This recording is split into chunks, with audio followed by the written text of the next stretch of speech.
Bismillahir-Rahmanir-Rahim. Exposition of the Holy Quran. By Allama G. A. Parwez. Surah 5. Al-Ma'idah verse 51 to 120. يا أيها الذين آمنوا لا تتخذوا اليهود والنصارى أولياء بعضهم أولياء بعض ومن يتولهم منكم فإنه منهم إن الله لا يهدي القوم الظالمين. 51. The differences between the Mu'mineen, on the one hand, and Jews and Christians, on the other, have become clear. Therefore, O Jamaat al-Mu'mineen, do not take them as friends despite the mutual enmity between Jews and Christians. They are one in their opposition to you. Mark this. Whosoever takes them as friends will be reckoned as one of them. Certainly the Zalimeen do not benefit from Allah's guidance. فترى الذين في قلوبهم مرض يسارعون فيهم يقولون نخشى أن تصيبنا دائرة فعسى الله أن يأتي بالفتح أو أمر من عنده فيصبحوا على ما أسروا في أنفسهم نادمين. ويقول الذين آمنوا أهؤلاء الذين أقسموا بالله جهد أيمانهم إنهم لمعكم حبطت أعمالهم فأصبحوا خاسرين. 52 to 53. You will see that the Munafiqeen whose hearts are diseased hasten towards befriending Jews and Christians. They say that if they remain aloof from them they will fall into trouble. The time will soon come when you will gain victory over these people, or any other event may take place of his own devising. Whatever they conceal in their hearts will become manifest, and they will feel very regretful at that time. The members of the Jamaat al-Mu'mineen will say to one another, these were the people who used to swear that they were on our side. Then all the efforts of the Munafiqeen will be rendered waste, and they shall be the losers. يا أيها الذين آمنوا من يرتد منكم عن دينه فسوف يأتي الله بقوم يحبهم ويحبونه أذلة على المؤمنين أعزة على الكافرين يجاهدون في سبيل الله ولا يخافون لومة لائم ذلك فضل الله يؤتيه من يشاء والله واسع عليم. 54. O Jamaat al-Mu'mineen, beware that if you turn away from Allah's deen, you should not fancy that it will cause any harm to Allah. Nay, you will in fact harm your own self, because we will replace you by others who will obey His laws in preference to everything else in the world, and the result of their obedience will be recompense from Allah. They will act with humility towards each other, but will be firm towards their adversaries. They will strive hard in the cause of Allah and will not care about what others say. This is blessing from Allah which He bestows on those who wish to have it according to His laws, for Allah is infinite and all-knowing. إن إنما وليكم الله ورسوله والذين آمنوا الذين يقيمون الصلاة ويؤتون الزكاة وهم راكعون ومن يتول الله ورسوله والذين آمنوا فإن حزب الله هم الغالبون. 55 to 56 mark this. Your friends are Allah and the Rasul and the Jamaat al-Mu'minin who establish the system of Salat and Zakat and always keep themselves collectively submissive to Allah's laws. Those who take Allah and His Rasul and the Jamaat al-Mu'minin for friends will form a community responsible for the enforcement of Allah's laws. They will surely gain the upper hand. يا أيها الذين آمنوا لا تتخذوا الذين اتخذوا دينكم هزوا ولعبا من الذين أوتوا الكتاب من قبلكم والكفار أولياء واتقوا الله إن كنتم مؤمنين. 57 The Kafar and the Ahlul Kitab join together to scoff at your deen, so you should not take them as your friends. You should adhere to Allah's laws if you are true believers. وَإِذَا نَادَيْتُمْ إِلَى الصَّلَاةِ اتَّخَذُوهَا هُزُوًا وَلَعِبًا ذَلِكَ بِأَنَّهُمْ قَوْمٌ لَّا يَعْقِلُونَ. قُلْ يَا أَهْلَ الْكِتَابِ هَلْ تَنقِمُونَ مِنَّا إِلَّا أَنْ آمَنَّا بِاللَّهِ وَمَا أُنزِلَ إِلَيْنَا وَمَا أُنزِلَ مِن قَبْلُ وَأَنَّ أَكْثَرَكُمْ فَاسِقُونَ. 58 to 59 When you call Mu'minin to Salat, these people make it an object of jest. They do not understand that this call is for an assembly of those who strive for their betterment. O Jamaat al-Mu'minin, ask these Ahlul Kitab if they seek vengeance from you for believing in Allah and what was revealed to their Rasul as well as to the earlier Anbiya. Most of them are, indeed, Fasiqeen. قُلْ هَلْ أُنَبِّئُكُم بِشَرٍّ مِّن ذَلِكَ مَثُوبَةً عِندَ اللَّهِ مَن لَّعَنَهُ اللَّهُ وَغَضِبَ عَلَيْهِ وَجَعَلَ مِنْهُمُ الْقِرَدَةَ وَالْخَنَازِيرَ وَعَبَدَ الطَّاغُوتَ أُولَئِكَ شر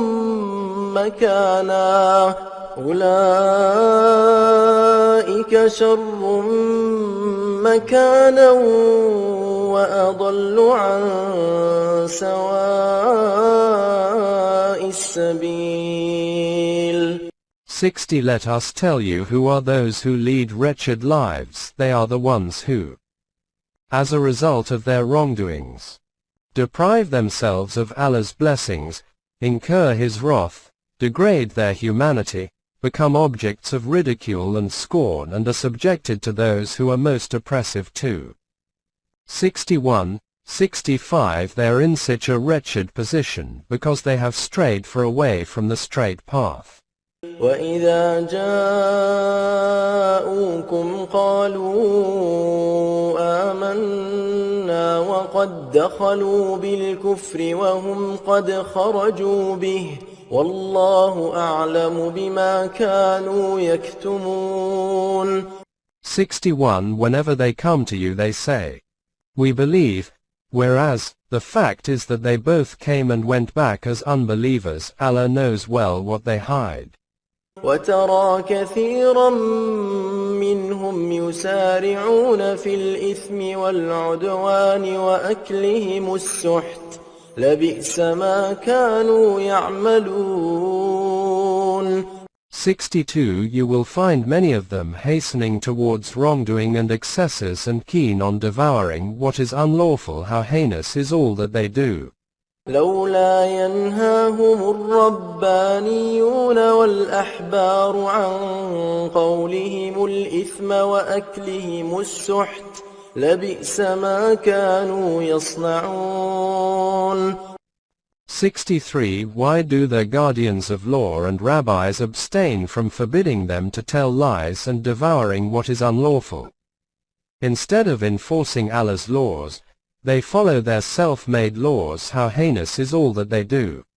وقالت اليهود يد الله مغلولة غلت أيديهم ولعنوا بما قالوا بل يداه مبسوطتان ينفق كيف يشاء وليزيدن كثيرا منهم ما أنزل إليك من ربك طغيانا وكفرا وألقينا بينهم العداوة والبغضاء إلى يوم القيامة كلما أوقدوا نارا للحرب أطفأها الله ويسعون في الأرض فسادا والله لا يحب المفسدين. 64 When Allah asks the Jamaat al-Mu'minin to give financial help for the establishment of the divine order, Jews say, "Look at their Allah, his own hands are tied and he is begging for help." The fact is that the Jews have become so miserly that they do not spend anything for the benefit of mankind, with the result that they are deprived of Allah's bounties. Allah's hands are stretched out wide open, but his ways are his own. His plan is implemented through the instrumentality of human beings. Instead of reflecting on what we are saying, their kar and excesses are accentuated by it, because it points out their weaknesses and wrongdoing. The result of their attitude is that they develop enmity and spite towards each other. Wherever they live, they will try to spread disorder and kindle the fire of war which Allah puts out through other people. They run about spreading disorder in the land. Allah does not like such mufsideen. ولو أن أهل الكتاب آمنوا واتقوا لكفرنا عنهم سيئاتهم ولأدخلناهم جنات النعيم. 65 Notwithstanding all this, if the Ahlul Kitab had believed in the Quran and adhered to the laws contained therein, the ill effects of their past misdeeds would have been removed and they would have been admitted to Allah's blessings.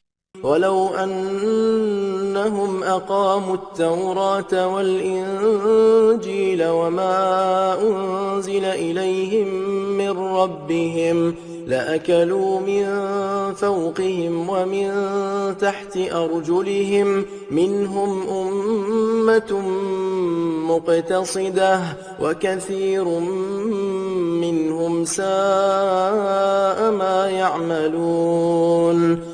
66 If Jews and Christians had established their systems in conformity to the true teachings of the Torah and Bible, they would have received sustenance from everywhere. They did not do so. Now another opportunity had come to them if they had believed in the revelation contained in the Quran and acted according to its laws. Similar beneficial results would have followed. There are only a few amongst them who follow the middle way. Others are evil-doers. 143 Those who deny the truth cannot follow the right path. يا أيها الرسول بلغ ما أنزل إليك من ربك وإن لم تفعل فما بلغت رسالته والله يعصمك من الناس إن الله لا يهدي القوم الكافرين. 67 Despite their opposition, O Rasul, You should continue delivering Allah's message to mankind. If you do not do this, you will fail to perform the function of a Rasul. Allah will safeguard your mission from evildoers. 144 Those who deny the truth deprive themselves of the chance to follow the right path. قل يا أهل الكتاب لستم على شيء حتى تقيموا التوراة والإنجيل وما أنزل إليكم من ربكم وليزيدن كثيرا منهم ما أنزل إليك من ربك طغيانا وكفرا فلا تأس على القوم الكافرين. 68 Say, O Ahlul Kitab, until you follow the true teachings of the Torah and the Bible which are contained in the Quran, nothing will be of any avail to you, O Rasul. You will see that the revelations sent to you will provoke greater disdain and car amongst them. You should not grieve for those who reject Allah's revelation.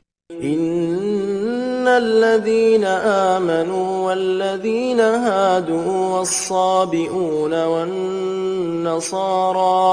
والنصارى من آمن بالله واليوم الآخر وعمل صالحا فلا خوف عليهم ولا هم يحزنون. 69 The Jews believe that paradise is reserved for the Bani Israel, and the Christians believe that the Messiah atoned for their sins. O Rasul, tell them that this is their vain imagining. Allah's law is that any person from amongst 1. Jews, Christians, Sabaeans. 2. Those who believe in Allah without formally adopting any particular religion. And 3. Those who are Muslim only by virtue of being born in a Muslim family. 4. 136. 57. 28. Whoever believes in Allah's law of mukafat as stated in the Quran and leads life accordingly will be duly compensated. Such persons will lead a life of heavenly bliss, free of fear, grief and anxiety. 2. 62. لقد أخذنا ميثاق بني إسرائيل وأرسلنا إليهم رسلا كلما جاءهم رسول بما لا تهوى أنفسهم فريقا كذبوا وفريقا يقتلون. 70 This is what we also said to the Bani Israel. We took a covenant from them and sent Rusul, one after another, to them, but instead of following him, as soon as a Rasul said anything which was not agreeable to them, they declared him an impostor and sometimes even plotted to kill him. 2. 87. وحسبوا ألا تكون فتنة فعموا وصموا ثم تاب الله عليهم ثم عموا وصموا كثير منهم والله بصير بما يعملون. 71 They imagined that regardless of what they did, they were not accountable to anyone. As a result of this attitude of theirs, they lost the capability of understanding because of Allah's law of respite. They were not seized immediately. Some of them took advantage of the opportunity and changed their behavior. They received Allah's blessings. This state of affairs, however, continued for a short while. After that, they resumed their past behavior with the same results. Allah is watching to see how they are behaving now. لقد كفر الذين قالوا إن الله هو المسيح ابن مريم وقال المسيح يا بني إسرائيل اعبدوا الله ربي وربكم إنه من يشرك بالله فقد حرم الله عليه الجنة ومأواه النار وما للظالمين من أنصار. 72. The Christians who deify the Messiah, son of Mary, are certainly unbelievers. The Messiah had asked the Bani Israel to obey only Allah, who was his Rab, as well as the Rab of Bani Israel. Whosoever ascribes divinity to any being besides Allah can never be admitted to Jannat, and Jahannam shall be his abode. Such Zalimin shall have no helpers. لقد كفر الذين قالوا إن الله ثالث ثلاثة وما من إله إلا إله واحد وإن لم ينتهوا عما يقولون ليمسن الذين كفروا منهم عذاب أليم. 73. Similarly, those who believe in the Trinity are also kafirin. There is no God but Allah, the One. If they will not desist from their wrong belief, they will be considered kafirin, for whom there is great chastisement. أفلا يتوبون إلى الله ويستغفرونه والله غفور رحيم. 74. Will these people not turn towards Allah and seek His protection? They should remember that He alone is the Protector and Rahim.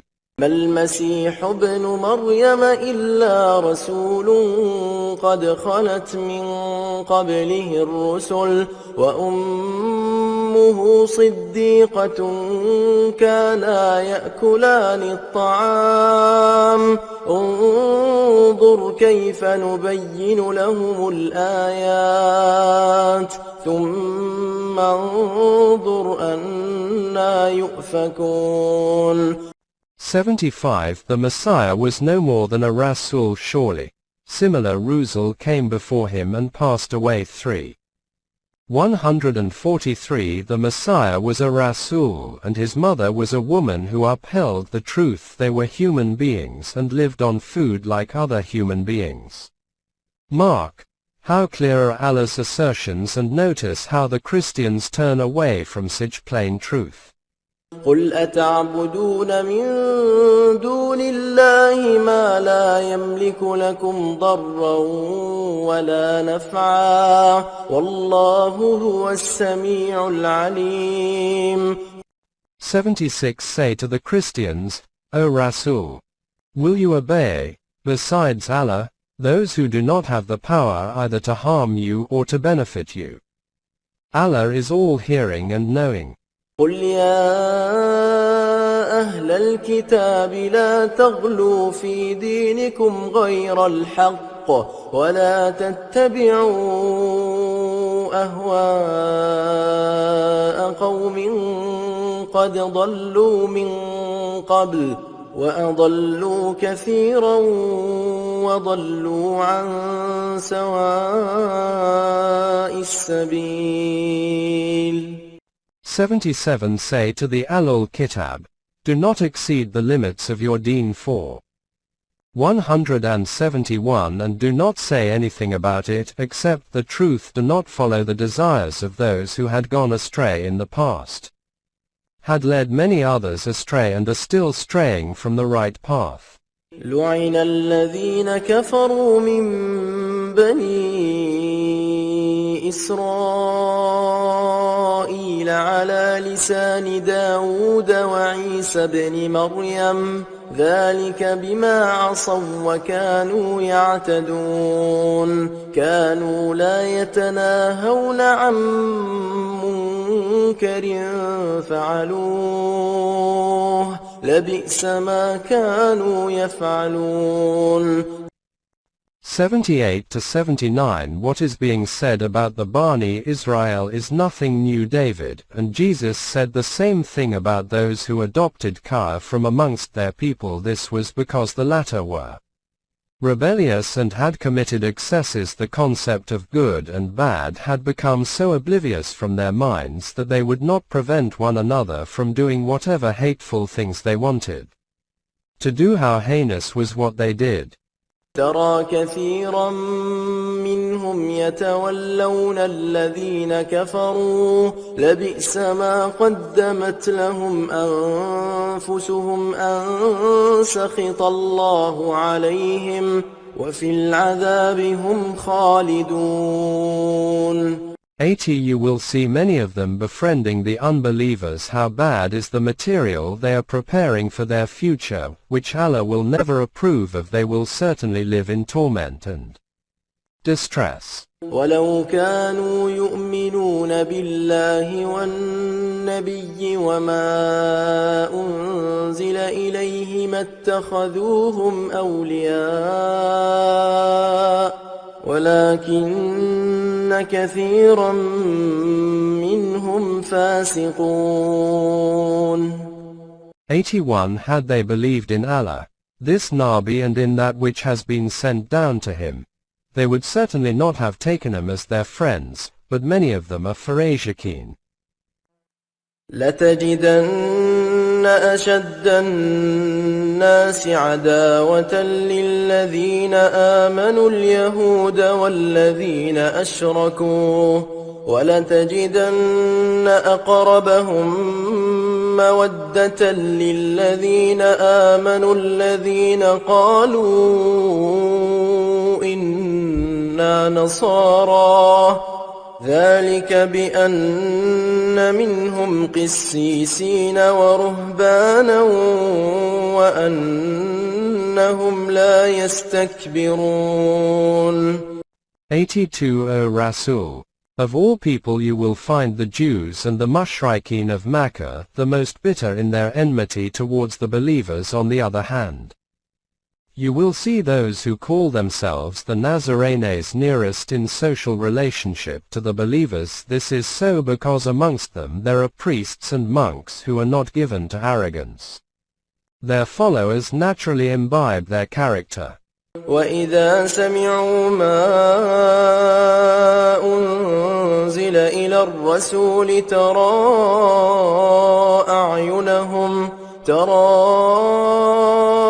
أعينهم تفيض من الدمع مما عرفوا من الحق يقولون ربنا آمنا فاكتبنا مع الشاهدين. وما لنا لا نؤمن بالله وما جاءنا من الحق ونطمع أن يدخلنا ربنا مع القوم الصالحين. فأثابهم الله بما قالوا جنات تجري من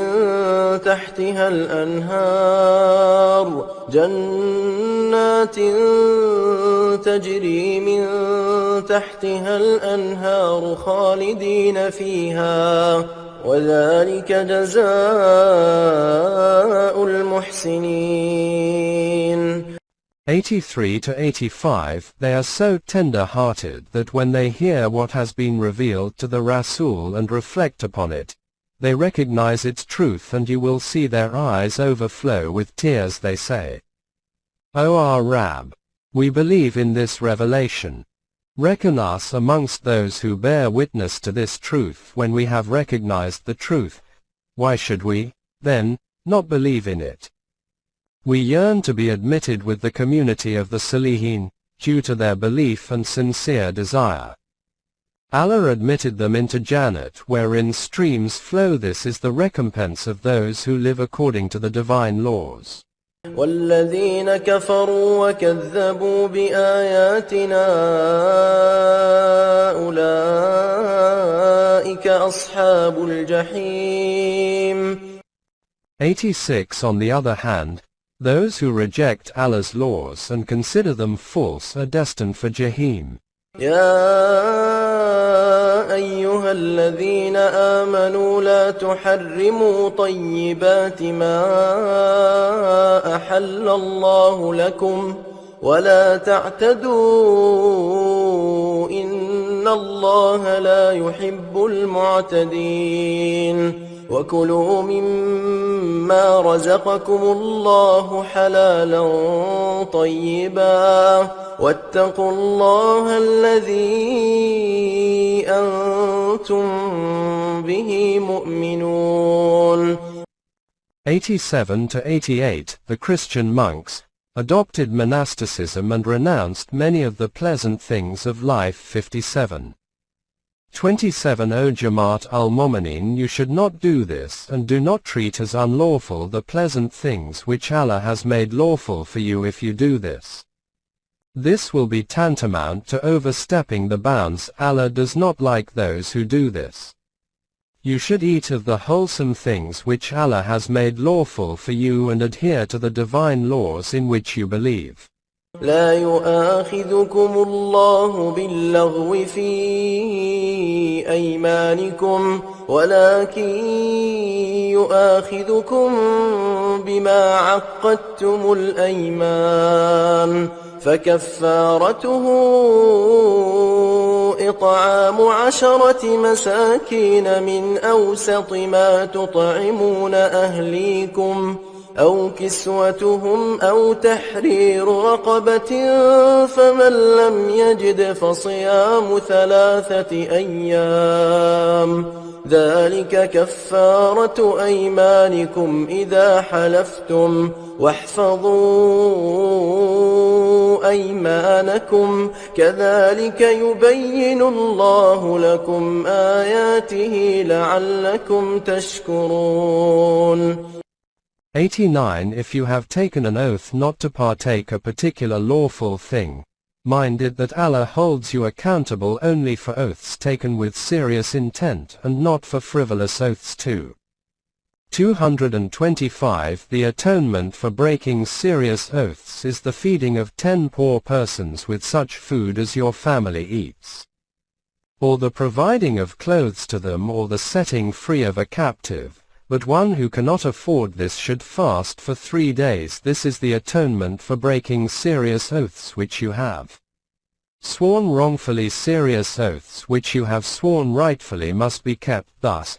In this way Allah makes His directives clear to you. For this you should be thankful to Him. يا أيها الذين آمنوا إنما الخمر والميسر والأنصاب والأزلام رجس من عمل الشيطان فاجتنبوه لعلكم تفلحون. إنما يريد الشيطان أن يوقع بينكم العداوة والبغضاء في الخمر والميسر ويصدكم عن ذكر الله وعن الصلاة فهل أنتم منتهون. 90 to 91. O Jamaat al-Mu'minin, those things which benumb the human intellect, e.g. wine, etc., and easily acquired money, e.g. through games of chance too. 219. Animals sacrificed upon altars and divining arrows. 5. 3 are abominable and devised by Shaitan. So refrain from them in order that you may be prosperous. Shaitan only wants to breed enmity and spite amongst you by means of wine and games of chance, and to hold you back from adhering to Allah's laws, particularly Salat. Will you not refrain from them? وأطيعوا الله وأطيعوا الرسول واحذروا فإن توليتم فاعلموا أنما على رسولنا البلاغ المبين. 92. You should obey Allah and His Rasul, i.e., the divine order established by the Rasul.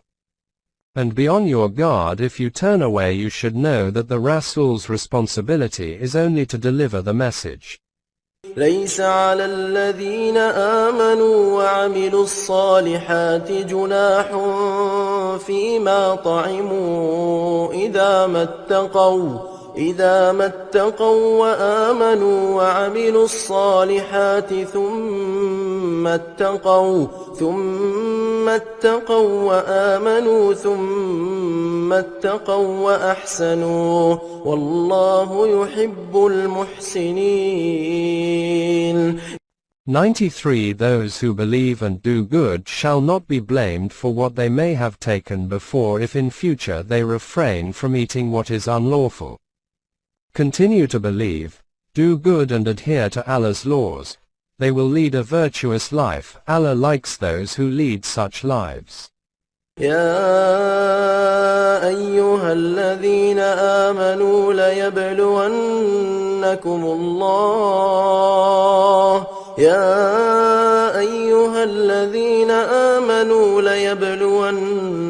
الله بشيء من الصيد تناله أيديكم ورماحكم ليعلم الله من يخافه بالغيب فمن اعتدى بعد ذلك فله عذاب أليم. 94. As stated earlier. 5. 1. Hunting while performing Hajj is prohibited if there is an animal which is lawful and within your lance's reach.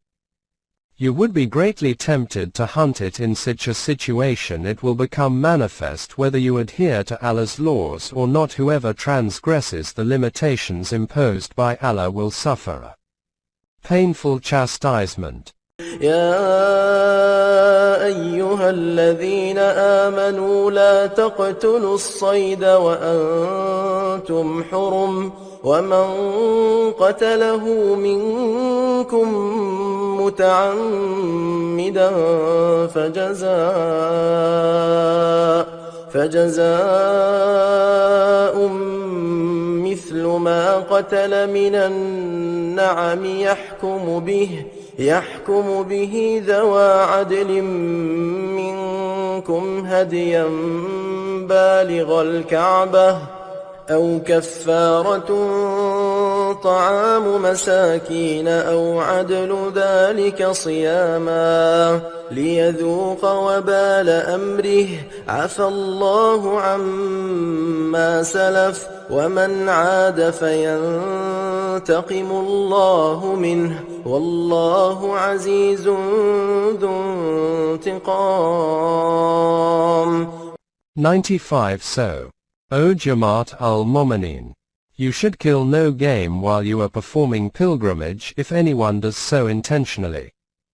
He should bring to the Kaaba as compensation the offering of an animal of like value, this being determined by two just persons, or he may atone by feeding the poor, or by fasting for an appropriate period. This is required so that he may realize the gravity of his deed. Allah has overlooked what was done in the past, but if anyone repeats the offense, Allah will impose a penalty upon him. Allah has the power and authority to impose punishment. أحل لكم صيد البحر وطعامه متاعا لكم وللسيارة وحرم عليكم صيد البر ما دمتم حرما واتقوا الله الذي إليه تحشرون.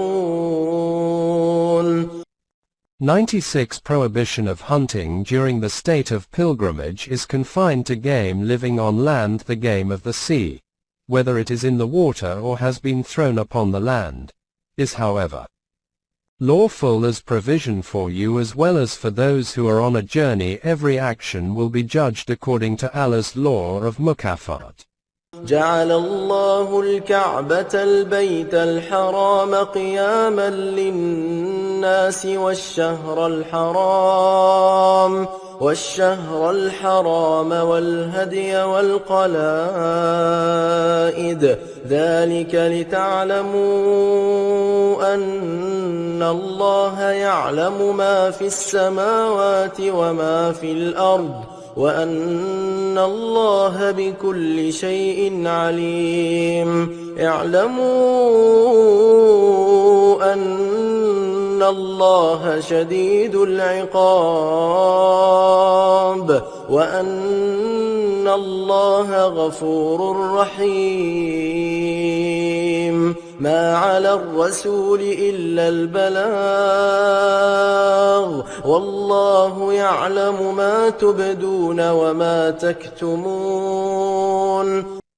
97 to 99 Allah has made the Kaaba a sanctuary and also the center of the divine order whose ultimate aim is to set all humanity upon its feet, making it independent. You should respect the sanctity of the months during which war is prohibited and abstain from injuring animals brought by the pilgrims. These things are told to you so that you should know that Allah is Protector and Rahim, but He is also very strict in punishing so far as the Rasul is concerned. His function is only to deliver the message, but Allah knows what you do openly and in secret. قل لا يستوي الخبيث والطيب ولو أعجبك كثرة الخبيث فاتقوا الله يا أولي الألباب لعلكم تفلحون. 100 Say to them, O Rasul, the lawful and the unlawful are not alike in value, even though the abundance of what is unlawful may appear attractive to you. Therefore, O people of wisdom and reflection, adhere to the laws of Allah so that you may prosper. يا أيها الذين آمنوا لا تسألوا عن أشياء إن تبد لكم تسؤكم وإن تسألوا عنها حين ينزل القرآن تبد لكم عفى الله عنها والله غفور حليم. قد سألها قوم من قبلكم ثم أصبحوا بها كافرين. 101 to 102 Jamaat al-Mu'minin. What is necessary for the guidance of mankind has been given through the revelation and prescribed in the Quran. Do not probe into what has not been revealed. If you probe into it while the Quran is being revealed and your question is answered, it may cause you embarrassment, so it is better for you to avoid such discussion. And if you do something which is wrong and there is no revelations, Allah will overlook that, as Allah has in past overlooked such failings, for He is forbearing and protective. People before you, Bani Israel, used to ask Moses such questions. The result of their probing was that they made extra revelatory laws, a part of an unchangeable Shariat, and when they found this Shariat impracticable, they repudiated the deen itself too. 108 You should not do that. ما جعل الله من بحيرة ولا سائبة ولا وصيلة ولا حام ولكن الذين كفروا يفترون على الله الكذب وأكثرهم لا يعقلون. 103 Allah has not sanctioned the practices of the mushrikeen associated with Bahira, Saiba, Wasila and Hami, animals dedicated to idols and set free. If these people claim that these practices have been enjoined by Allah, they tell a lie. Even human reason would show that these practices are mere superstition. وإذا قيل لهم تعالوا إلى ما أنزل الله وإلى الرسول قالوا حسبنا ما وجدنا عليه آباءنا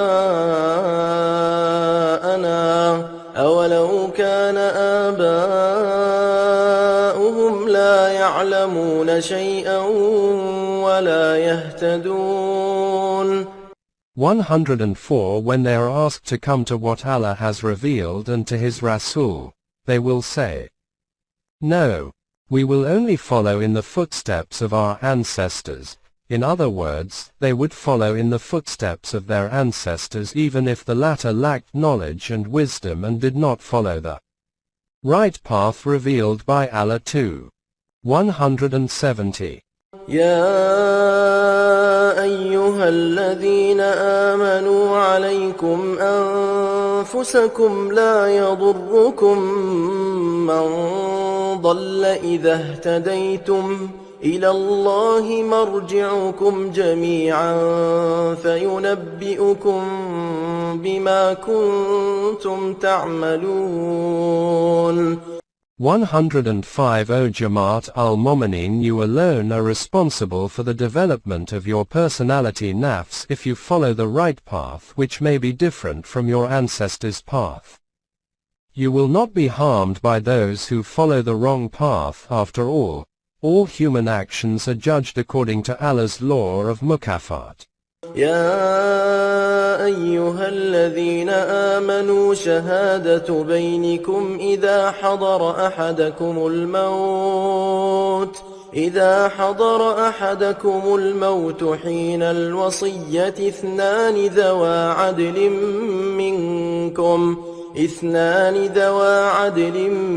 منكم أو آخران من غيركم إن أنتم ضربتم في الأرض فأصابتكم مصيبة الموت تحبسونهما من بعد الصلاة فيقسمان بالله إن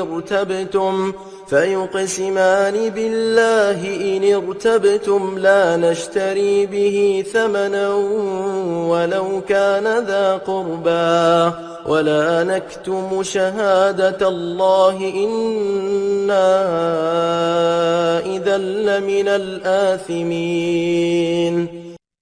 106 It has been laid down earlier that it is incumbent upon every Momin to make a legally valid will for his relatives and others close to him too.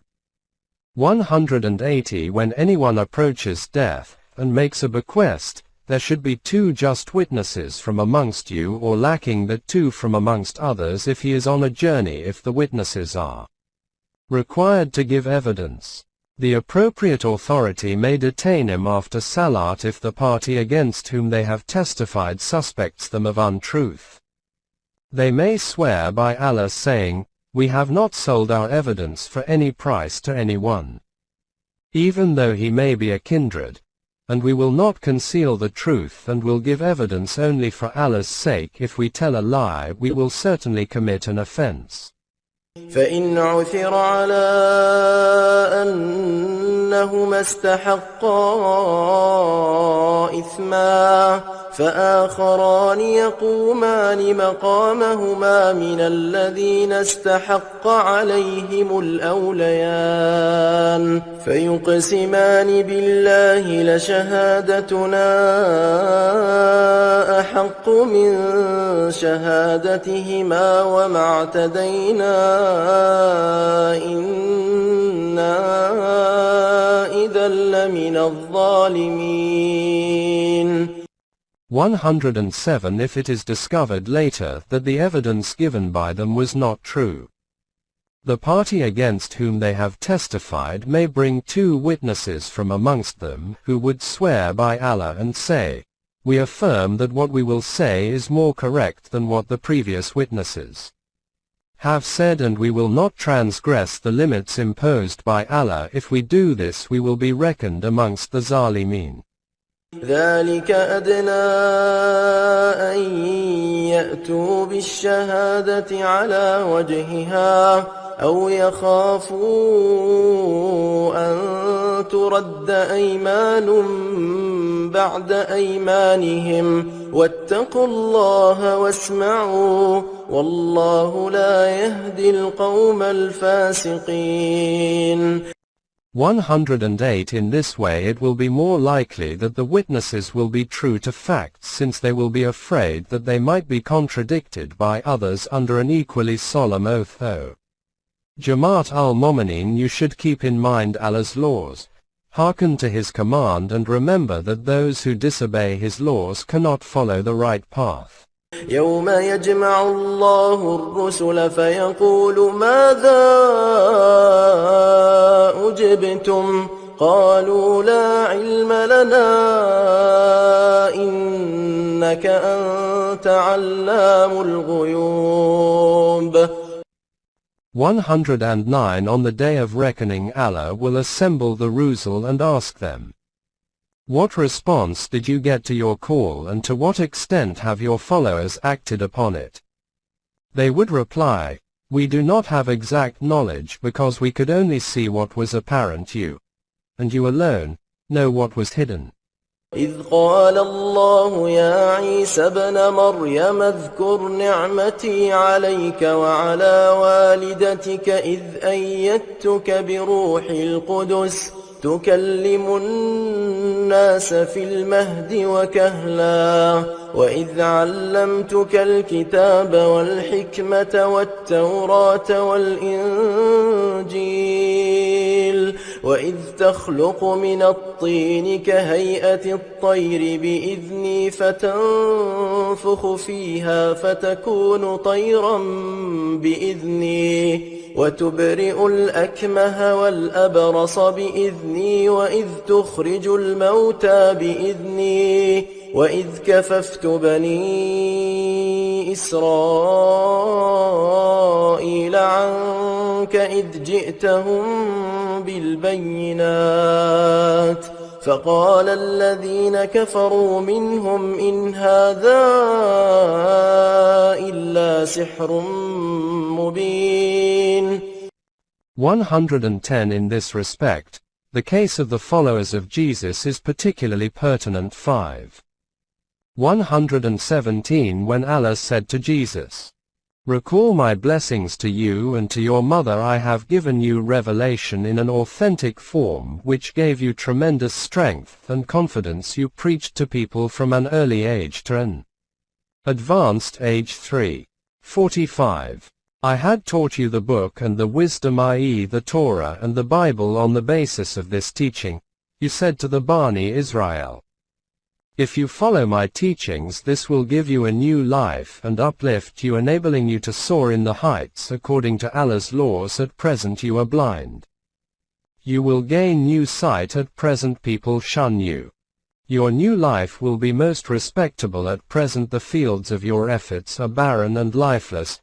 Through this revelation they will become green and fruitful. 48 111 6 123 You were giving the Bani Israel these kinds of tidings, but they were plotting to kill you. They rejected your teachings by saying that it was nothing but a lie. وإذ أوحيت إلى الحواريين أن آمنوا بي وبرسولي قالوا آمنا واشهد بأننا مسلمون. 111 Allah further said to Jesus, when I asked your companions through the revelation given to you, believe in me and in my Rasul, they said we believe and bear witness that we are Muslims. إذ قال الحواريون يا عيسى ابن مريم هل يستطيع ربك أن ينزل علينا مائدة من السماء قال اتقوا الله إن كنتم مؤمنين. 112 Without the establishment of the Nizam-e-Rabubiyat, humanity is degraded, since people are generally compelled out of necessity to barter their self-respect for bread.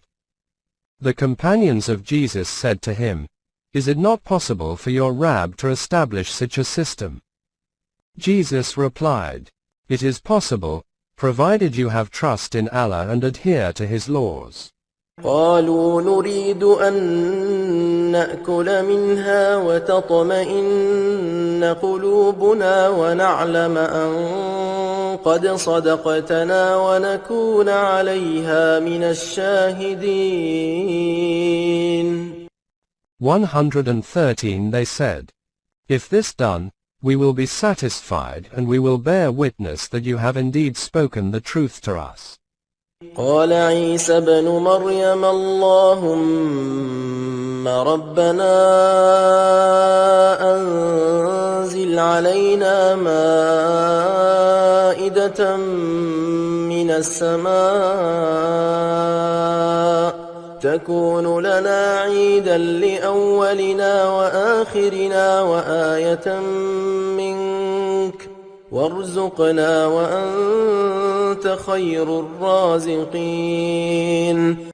114 Thereupon, Jesus, son of Mary, said to Allah, "Help us to establish such a system which will be a means of rejoicing for us as well as for those who would come after us, provided they continue to uphold the system, and this would be practical. Proof regarding the truthfulness of your law, O Allah. Provide us your sustenance, because all this which we get according to your law is much better than what we get through man-made systems."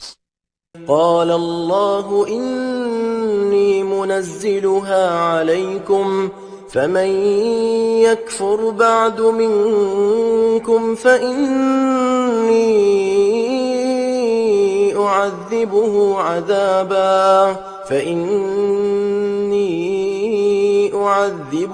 عذابا لا أعذبه أحدا من العالمين. 115 Allah replied, "This will be done, but beware that whosoever amongst you turns away from it will receive a chastisement such as was not given to anyone else in the world."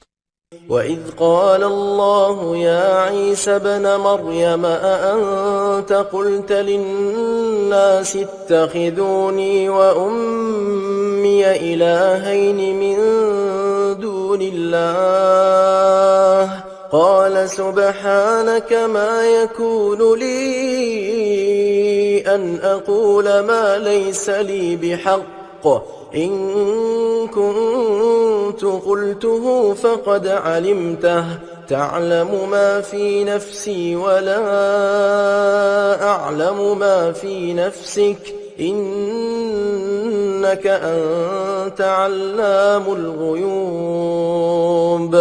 ما قلت لهم إلا ما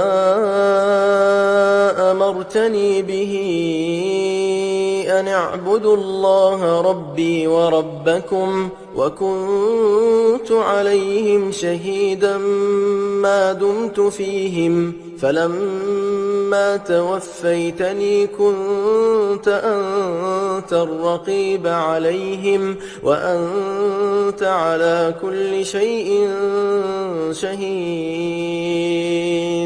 إن تعذبهم فإنهم عبادك وإن تغفر لهم فإنك أنت العزيز الحكيم. 116 to 118 And when Allah will say, "O Jesus, son of Mary, did you ask people to deify you and your mother besides Allah?" He will say, "Your knowledge extends much beyond mine. How could it behave me to say that which I know to be untrue?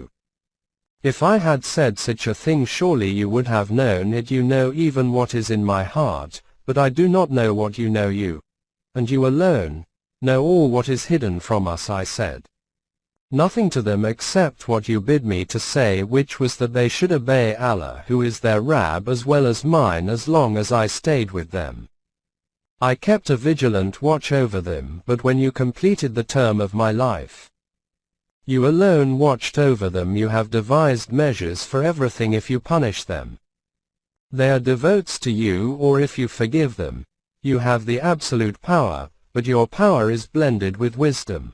قال الله هذا يوم ينفع الصادقين صدقهم لهم جنات تجري من تحتها الأنهار خالدين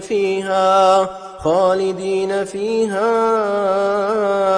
أبدا رضي الله عنهم ورضوا عنه ذلك الفوز العظيم. 119 Allah will say, "This is the day when the truth of the truthful will benefit them, they shall have gardens wherein streams flow, where they will dwell beyond the count of time. This is because they adhered to Allah's law and Allah recompensed them for it. This is, indeed, the highest achievement." لله ملك السماوات والأرض وما فيهن وهو على كل شيء قدير. 120 This is Allah's law of mukafat which encompasses the universe. He wields power over all.